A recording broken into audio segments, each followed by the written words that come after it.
Hello, my friends. So today for Off the Board, I want to show you what I grabbed from Pinterest. Let me grab it. Oh, sorry if it's shaking anything.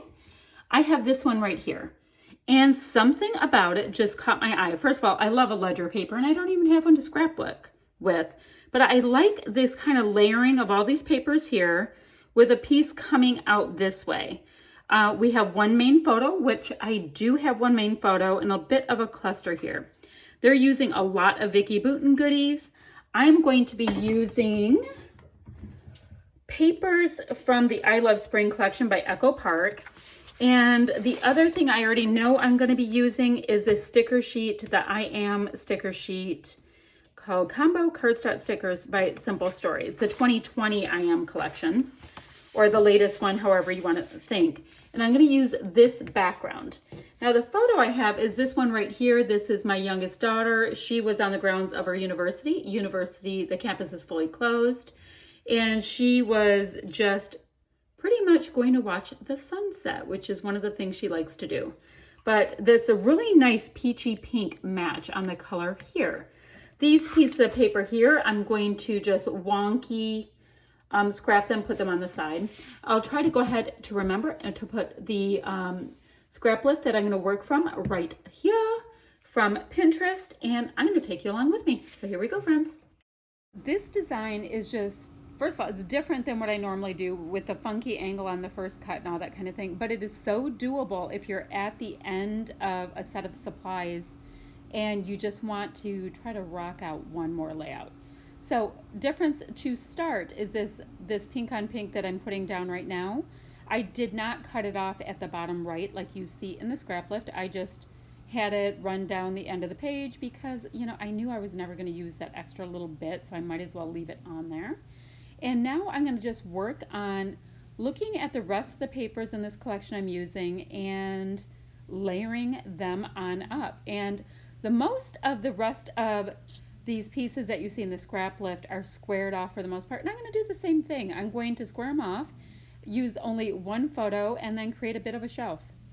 All right, I have attached all of my pattern paper and put a piece of adhesive on one side, fun foam, on the back of my photo. I have a nice white border around my photo, so I'm happy with that.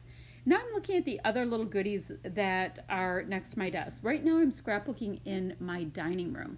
And I legit just have like a couple kits up in my dining room. My scrap room is currently downstairs. And I just don't tend to scrap down there during the better weather. I have this adorable kind of scallopy blue on blue. It's almost like a robin's egg. It's really, really pretty.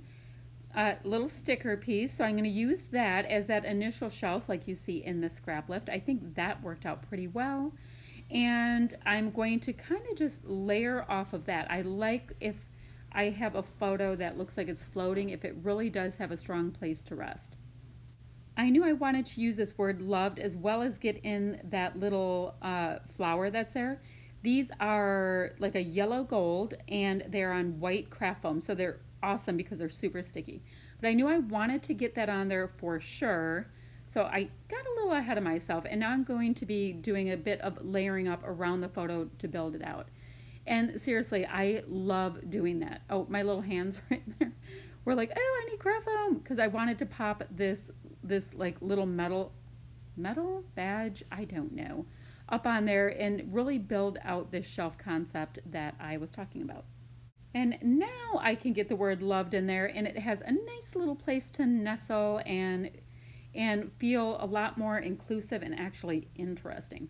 Now I have used a lot of tone on tone papers here, and you know, they're so awesome to use to make your photo pop off the page. You know, if you don't want things to compete as much with your photo but still match, that's just an absolutely lovely way to go about that.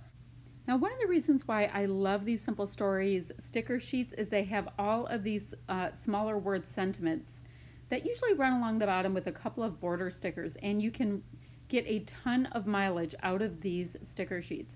Now, I've done a number of layouts with this one already, but I still have a lot more that I can use. So you know, I can build a whole nother kit with my stash and keep it going with this really brand new collection.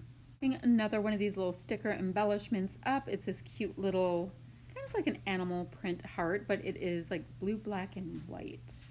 Anywho, so I have this shelf going all the way across, which I obviously I just kind of ran with, and it's from the shelf idea that is in the scrap lift. So at this point, I've done enough on the layout that you can kind of tell it's from the scrap lift, and I can just go on from there. Look at how cute this little bow was. I thought it would look adorable beneath that little cell phone's die cut sentiment. And seriously, look, these are all stickers on here, and as long as you pop up one or two along the way on some foam or pop dots or, you know, whatever you use, you can end up making your layout have a nice dimensional vibe to it and save yourself a little bit of money. I mean, the other thing is, quite frankly, it's a lot lighter than chipboard, if that matters to you. I mean, if I have a choice out of the two, I rather go with stickers because I can pop some up and have some flat, whereas, you know, like chipboard type things tend to make it a little trickier to make some flat while some are raised up. Of course, you can peel layers and all of that. All right, so now I'm going through these little iris containers of leftover embellishments to see if there's anything in them that I can get used up. This is like the last layout I'll be doing from some, I think like 8 older scrap room kits. And I've been able to get through lots and lots of the papers, but look at how many embellishments I have left over from that many page kits. It's kind of awesome. And I think I get like 6 pieces of pattern paper with each set. I don't know. Anywho, overshare on that one. So I'm just literally going through, seeing what will work. I'm able to pull out a flower that I previously fussy cut out from the Bloom Street collection and pop that on there. It just happens to match ever so nicely. I think I only had 3 pieces of pattern paper from that collection, and I used them until literally there's like 2 fussy cut flowers left, which is awesome. I love that daffodil. It's the right color. It's just that the scale was way too big to put on here. So I'm doing a quick look-see through a bin I have of wood veneer that I'm trying to use up. I've told you guys before that I do try to do scrapbooking like with limited supply so that I use more of what I have to try to cut down on having like 90,000 packages open at the same time. So that's what this little bin is of the wood veneer. I did have a number of flare in there and a bunch of wood veneer, and the wood veneer really works with this, probably because there's these yellow tones in this. But then again, I like wood veneer all the time, so what do I know? It's time for me to finish up this layout with some of the sprinkly bits, and I'm going to use, these are Bo Bunny gems in like pale blues and aquas and all that kind of thing. The color's pretty good. I'm just sprinkling here and there so we have a different kind of textural kind of a thing with a little bit of sparkle and shine on this. And yep, and there's my giant bin of all kinds of enamel dots. And I tend to use the ones in the very front until they are used up and then work my way back. It's not a huge system, but that is generally how I do go ahead and work with it. So there's manufacturers from here, there, and everywhere. Don't even know where a lot of them have come from. And now I will hit this with a nice liberal dosing of Splatty Bits using my Jen Hadfield Gold Mist.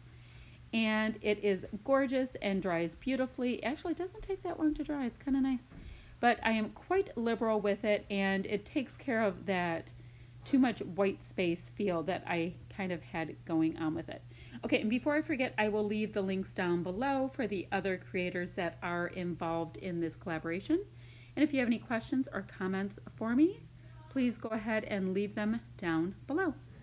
Oh, and thanks so much for watching, friends. Bye-bye now.